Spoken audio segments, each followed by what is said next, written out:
Good morning mga ka-e-vlog, kumusta?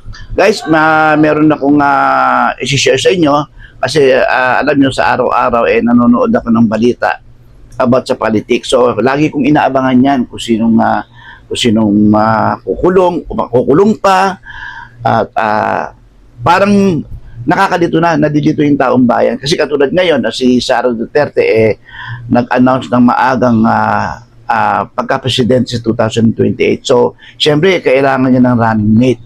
Ang unang nakita ko sa balita, ito si Robin Padilla ang napupusuan yata nila maging vice president. Pero, ang pagkakaalam ko, sabi ni Robin Padilla dati, ayaw niya stop na siya Pati nga yung asawa niya, sinabi, stop na siya. Pero ngayon, ang pagkakarinig ko sa balita, o pagkakabasa ko sa balita, tatakbo si Robin Padilla as Vice President sa 2028 kung uutusin siya ni Digong. So nasa kay Digong ang decision kung patatakbuhin siya. Pag sinabi daw din ni Digong na tumakbo siya, saka siya tatakbo.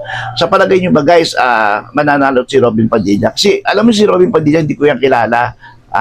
Kilala ko lang yan as fan ako niyan kasi dati nanonood ako ng mga pelikula niya. So, sa nababasa kong balita, nakulong pala siya. So, tiningnan ko, nag-search ako kung bakit siya nakulong. So, doon ko nakita. Kung gusto niyo i-search kung paano siya nakulong, pwede niyo siya i-search. Ngayon, sa palagay niyo ba, mananalo siyang as Vice President sa 2028? At kung manalo man siya, ano kaya mangyayari sa bansa natin?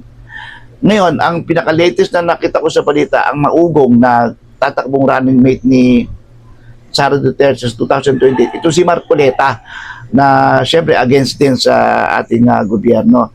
So ano sa palagay nyo guys, iboboto ba natin itong mga ito? Kung manalo kaya, ano kaya mangyayari?